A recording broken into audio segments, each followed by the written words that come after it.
बड़े बुद्धिजीवी, बड़े पत्रकार, बड़े राजनीतिक समीक्षक और पार्टियों के नेता भी हमसे पूछते हैं कि मैं उत्तर प्रदेश में गुर्जरों की संख्या काफी है, लेकिन जब उत्तर प्रदेश की राजनीति का जिक्र होता है तो कहीं गुर्जर की चर्चा नहीं आती।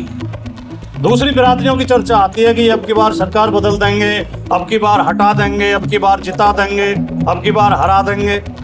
गुर्जरों को कोई पूछता ही नहीं। तो हमने गुर्जरों को मंत्रालय दे रखे हैं। मैं एक शादी में था, बाबूजी कह रहे हैं गुर्जरों को मंत्रालय दे रखे हैं। मैं एक शादी में नहीं, मैं बता रहा हूँ, मैं समझ गया आपकी बात, मैं बता रहा हूँ। एक शादी में था, एक जींस पहने हुए एक लड़का, 20 साल का लड़का था, वो आया तो एक ने कही कि आओ प्रमुख साहब। मैंने कहा भैया ये कौन से ब्लॉक के प्रमुख हैं? बोले जी ये पन्ना प्रमुख है। तो ये मंत्रालय दे रखे हैं गुर्जरों को। तरी मंत्री, वो जो है टेंट मंत्री, माइक मंत्री, पन्ना प्रमुख है जी। एक गुर्जर नाम का मंत्री है, राज्य मंत्री। जिस विभाग का मंत्री है उसकी हिम्मत नहीं है एक आदमी को ट्रांसफर करा दे कहीं उस अपने विभाग में, या कहीं एक बिजली का खंभा लगवा दे किसी गांव में। तो ये खैर अलग विषय है। मैं ये कहना चाहता हूँ कि जब हमने इस सवाल पर गौर किया तो मैंने कहा पहले हमें ये तो पता लगे कि हमारी आबादी कितनी है और हमारी ताकत कितनी है। तो मैंने सर्वे कराया और मैं यहाँ बहुत जिम्मेदार और जागरूक लोग बैठे हैं। आपको बहुत जिम्मेदारी के साथ कहना चाहता हूँ कि ये अब से पहले किसी ने ये काम नहीं किया। देश को आज़ाद हुए 78 साल हो गए। 78 साल से वोट का राज है, लोकतंत्र है देश में। किसी ने ये काम नहीं किया जो मैंने किया कि मैंने सर्वे कराया और जिले जिले जाके एक एक विधानसभा में जाके हमने ये पता किया कि कहाँ कहाँ गुर्जर वोट है। तो रिजल्ट ये आया कि 34 जिलों की 132 विधानसभा क्षेत्रों में गुर्जर समाज के वोट हैं। ये गुर्जर को भी पता नहीं है। सोनभद्र में 4 विधानसभा में गुर्जरों का वोट है। बताओ किसी को पता है यहाँ जो बैठे हैं? सहारनपुर इस कोने पे है, सोनभद्र उस कोने पे है। किसी को पता है कि वहाँ 4 विधानसभा में गुर्जर है? किसी को पता है कि फतेहपुर में गुर्जर है? झांसी और उसका तो पता होगा आपको, जालौन और झांसी का तो पता होगा, आगरा मथुरा का भी पता होगा। लेकिन आपको ये पता है कि अमेठी, रायबरेली और फैजाबाद में गुर्जर हैं। वो मुस्लिम गुर्जर हैं लेकिन हैं तो भाई। वो आपको तुरंत गले लगाते हैं जब आप जाते हो। तो एक तो रिजल्ट ये आया कि 132 विधानसभा क्षेत्रों में गुर्जर समाज के वोट है। तो इससे गुर्जर समाज में एक जागरूकता आई। दूसरे हम ये कह रहे हैं, हम नहीं कहना चाहते हैं कि हमारे समाज की एक कमी ये है कि हम चुपचाप वोट डालकर अपने घर आके बैठ जाते हैं। भाई किसी को तो देखे जाते होंगे, पता नहीं चलने देते किसको दिया। तो जिसे दिया वो भी एहसान नहीं मानता और एक पटके दे देते हैं, आधे इधर आधे इधर, मामला बैलेंस। पार्टियां उससे डरती हैं जिसका ये लगता हो कि एकजुट होकर तुम्हें हरा देंगे या एकजुट होकर तुम्हें जिता देंगे, उसे पार्टी महत्व देती है। तो मेरी अपील यही है कि आप 132 विधानसभा क्षेत्रों में महत्व रखते हो, इस बार आप एकजुट होकर शोर मचा के वोट दे दो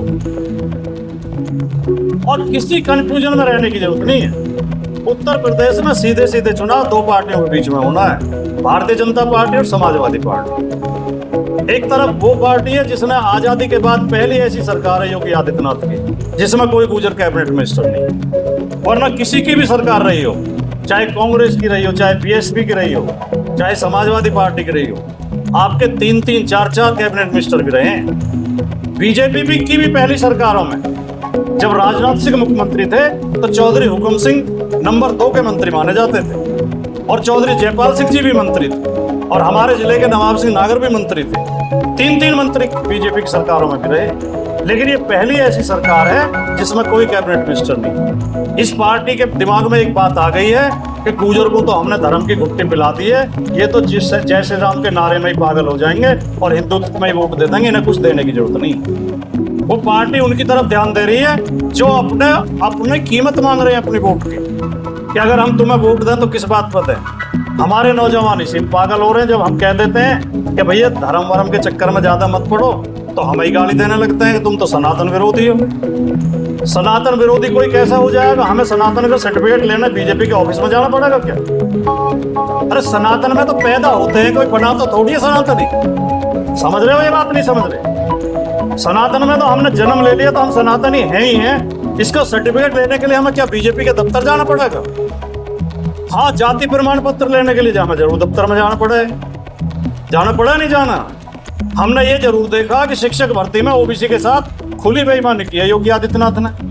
हमने ये जरूर देखा कि दादरी में जब मीर भोज की प्रतिमा लगाई, गुजरों की जमीन, गुजरों का पैसा, गुजरों ने मूर्ति बनवाई, अपने पैसे से मूर्ति लगा रहे थे, अड़ के बैठ गए कि इसमें से गुजर शब्द मिटाओ, तब मैं अनावरण करूंगा।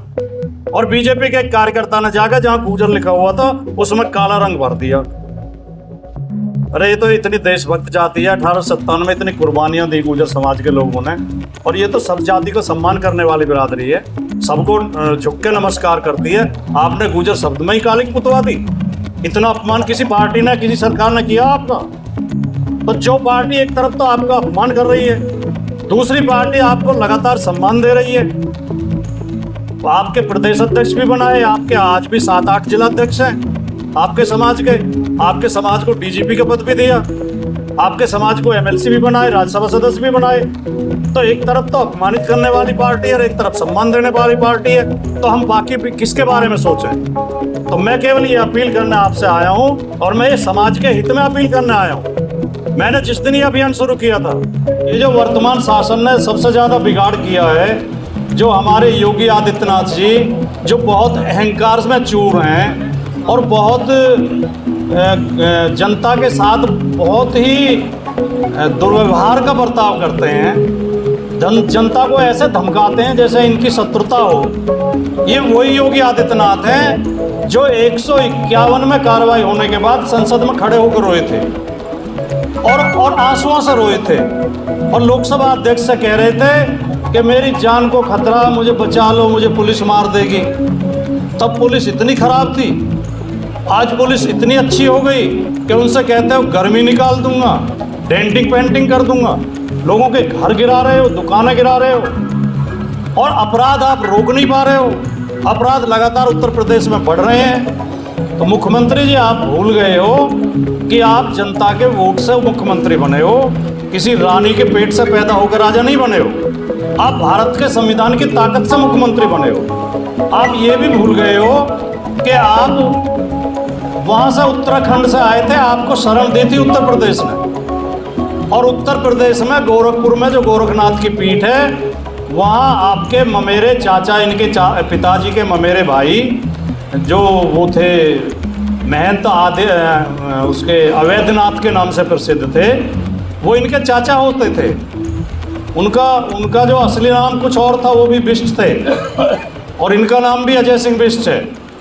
उन्होंने आपको वो मंदिर में रख लिया था, उनके बाद आप महंत बन गए, और वो लोकसभा सदस्य थे तो आप भी लोकसभा सदस्य उनकी सीट पर लड़के बन गए। आज आपको समाजवादी पार्टी का परिवारवाद दिखाई देता है। अगर आपके चाचा गोरखनाथ पीठ के महंत ना होते तो आपको उत्तर प्रदेश में कौन महंत बनाता, और अगर वो सांसद ना होते तो आपको कौन सांसद बनाता। लेकिन अगर जनता की वोट से चुने गए हो तो इस संविधान का सम्मान करो, इस जनता का सम्मान करो, इस लोकतंत्र का सम्मान करो। ये भाषा जो आज आप बरेली में बोल रहे हैं कि मैं डेंटिंग पेंटिंग कर देता हूँ, मैं गर्मी निकाल देता हूँ, ये भाषा आपने आगरा में तो नहीं बोली थी जब कुछ गुंडे एक चुने हुए सांसद के घर पे पथराव कर रहे थे, इसलिए कि वो आपकी पार्टी से जुड़े हुए थे।